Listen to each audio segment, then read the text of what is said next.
आमच्यावरती केलेला उपकार आणि त्या उपकारातून उतराई होण्यासाठी आम्ही ही पूजा त्या ठिकाणी केली जाते.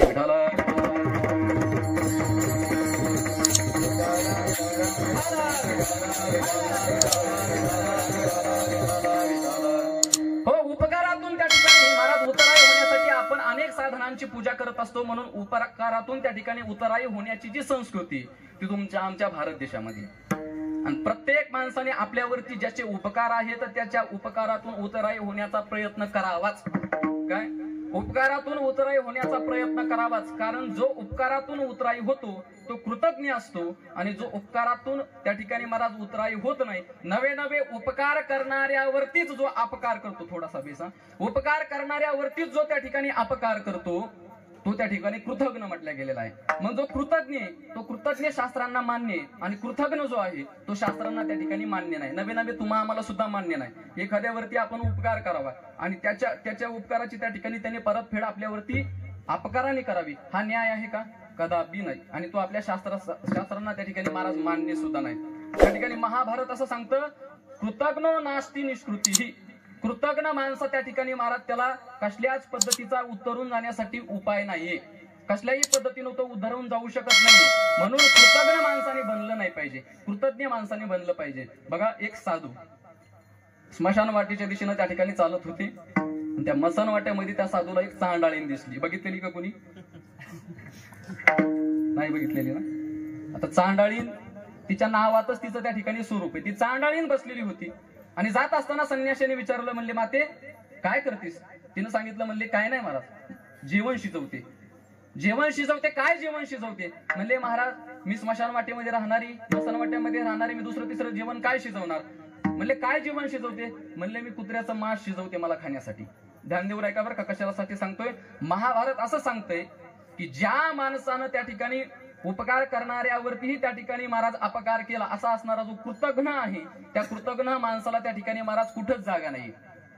त्या महात्म्याने विचारलं, मला सांग, म्हणले काय शिजवते? म्हणले कुत्र्याचं मांस शिजवते. आता कुत्र्याचं मांस म्हणजे निषिद्ध आहे.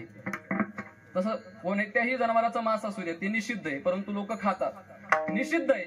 मांस शिजवत असताना विचारलं काय शिजवते? म्हणले कुत्र्याचं मांस शिजवते. त्या साधून जर डोकावून पाहिलं, स्मशान वाटेमध्ये राहणारी होती, स्मशान वाटिकेमध्ये राहणारी होती, डोकावून पाहिलं तर काय, तर महाराज एक पांढर शुभ्र त्या ठिकाणी एक मडकं दिसतंय, आणि त्या मडक्यामध्ये त्या ठिकाणी ते अन्न शिजवले जाते. ते ओळखू आलं नाही कशामध्ये शिजवते, म्हणून साधूने विचारलं, म्हणले हे काय, कशामध्ये शिजवते अन्न? म्हणले महाराज, ज्याच्यामध्ये मी अन्न शिजवते ती आहे माणसाच्या डोक्याची कवटी. म्हणजे अन्न जे शिजवते अन्न सुद्धा आहे निषिद्ध, ज्याच्यामध्ये शिजवती माणसाची कवटी आहे ती कवटी सुद्धा त्या ठिकाणी निषिद्ध आहे. म्हणले तू याच्यासाठी पाणी कुठून आणलंस? म्हणले महाराज, पाणी फिनी कुठं मिळणार? आपण काय नदीला जात नाही, आपण काय सागराला जात नाही. म्हणले मग काय आणलंस? म्हणले पहिल्या धाराची दारू ओतली. म्हणजे याच्यात पहिल्या धाराची दारू ओतली. अन्न सुद्धा निषिद्ध, मांस सुद्धा निषिद्ध, ज्याच्यामध्ये शिजवते ते सुद्धा निषिद्ध, ज्याच्या सहाय्याने शिजवते ते पाणी सुद्धा निषिद्ध, दारू सुद्धा त्या ठिकाणी निषिद्ध. परत विचारलं, हा जो खाली लावलेला अग्नी आहे तो अग्नी कुठून आणलास? म्हणले महाराज काय, स्मशान वाटिकेमध्ये त्या ठिकाणी दररोज कुणी ना कुणी त्या ठिकाणी मड घेऊन येत असतं, आणि त्या मड्याला जाळून दिल्याच्या नंतर त्याला लावलेला जो अग्नी आहे तो अग्नी त्या ठिकाणी मी घेतलेला आहे आणि या अन्नाला लावलेला आहे. बघा बरं का, अन्न सुद्धा निषिद्ध, ज्याच्यामध्ये शिजवते ती कवटी सुद्धा त्या ठिकाणी निषिद्ध, ज्याच्या सहाय्याने शिजवते ते पाणी सुद्धा निषिद्ध, आणि त्या ठिकाणी महाराज जो अग्नी लावलेला आहे तो सुद्धा त्या ठिकाणी निषिद्ध. नवल इथपर्यंत त्या ठिकाणी महाराज आपल्याला ऐकायला मिळालं. परंतु याच्यापेक्षा सुद्धा आश्चर्याची गोष्ट अशी की त्या चांडाळणीनं काय केलं माहितीये का, आपल्या डाव्या पायातली चप्पल काढली, डाव्या पायातली चप्पल काढून त्या पात्रावरती झाकून ठेवली. साधूने विचारलं, म्हणले हे झाकून ठेवण्याचं कारण काय? म्हणजे महाराज झाकून याच्यासाठी ठेवते लवकर शिजावा म्हणून नाही, लवकर त्या ठिकाणी शिजावा, लवकर याचा आवरावा म्हणून ठेवत नाही. मग म्हणले का ठेवली? तर म्हणले याला नजर लागू नये म्हणून ठेवली. म्हणले याला नजर कोणाची लागणार? चांगल्या अन्नाला. आता जर कोणी पेढा पाहिला तर पेढ्याला कोणी बघायला झाले, त्याला पाहून त्या ठिकाणी महाराज निघून जायला लागले. पंचपक्वान्नाची जर पंगत असली, लोकांना म्हणलं चला या जेवायला, ते म्हणतात नको बाबा. पहिला काळ असा होता माणसाला खायला मिळत नव्हतं. आताच्या काळामध्ये काय नाही असं की आपल्या त्या ठिकाणी मनामध्ये इच्छा निर्माण झाल्याच्या नंतर आपल्याला खायला नाही, मनात इच्छा निर्माण व्हावी आपल्याला खायला मिळावं, एवढी उपलब्धी सध्याच्या जीवनामध्ये. परंतु एवढं निषिद्ध असणारं अन्न साधू म्हणतात त्याला कोणाची नजर लागणार आहे? अगं तुझं अन्न सुद्धा निषिद्ध आहे, ज्याच्यामध्ये शिजवते ते सुद्धा निषिद्ध आहे, ज्याच्या सहाय्याने शिजवते ते सुद्धा निषिद्ध आहे. अगं ज्या अग्नीने शिजवते तो अग्नी सुद्धा निषिद्ध आहे. एवढं अपवित्र असणारा अन्न त्या ठिकाणी कुठं त्याला दृष्ट लागत असते का? ती म्हणली महाराज त्याला सुद्धा दृष्ट लागते एका माणसाची. म्हणले कोणाची दृष्ट लागते? म्हणले उपकारातून त्या ठिकाणी उतराई न होता उपकार करणाऱ्यावरती जो अपकार करतो असा असणारा जो कृतज्ञ आहे त्या कृतज्ञ माणसाची याला त्या ठिकाणी दृष्ट लागते. विठाला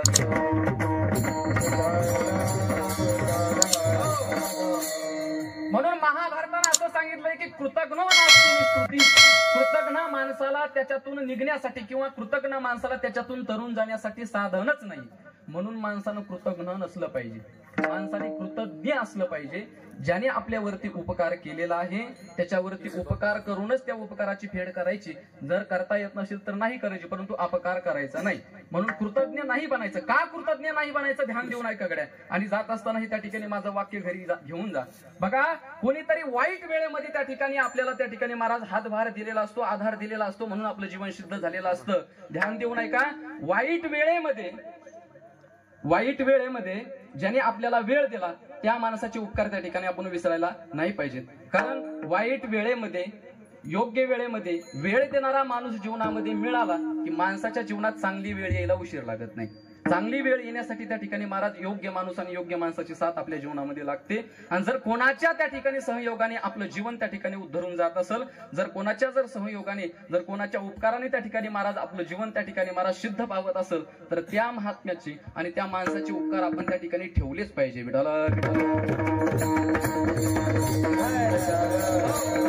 म्हणून उपकारातून उतराई होण्यासाठी तुमच्या आमच्या भारत देशामध्ये भारतीय संस्कृतीमध्ये अनेक त्या ठिकाणी सण साजरे केले जातात. आजच्या अभंगामध्ये सुद्धा जगद्गुरु तुकोबराय महाराजांनी महाराज उपकारातून त्या ठिकाणी उतराई तर मला त्या ठिकाणी होता येणार नाही म्हणून कृतज्ञता म्हणून त्या ठिकाणी अभंगाद्वारे त्या संतांची कृतज्ञता व्यक्त केलेली आहे. बघा तुमच्या आमच्या भारतीय संस्कृतीमध्ये तुम्ही आम्ही जीवन जगत असताना अनेक लोकांचे आपल्यावरती उपकार आहेत. शास्त्र असं सांगतं की परोपकाराय फलंती वृक्षा, परोपकाराय दुहंती गावा, परोपकाराय वहंती नद्या, परोपकाराय इदं शरीरम. परोपकारासाठी झाडं वाढत असतात, परोपकारासाठी झाडं त्या ठिकाणी फळं देत असतात. झाडांचे तुमच्या आमच्यावरती भरपूर परोपकार आहेत. झाडांचे एवढे तुमच्या आमच्यावरती उपकार आहेत की झाडांच्या योगाने त्या ठिकाणी तुम्हाला आम्हाला गोड फळं खायला मिळतात. झाडामुळे तुम्हाला आम्हाला त्या ठिकाणी सावली मिळते. नवे झाडामुळे तुम्हाला आम्हाला त्या ठिकाणी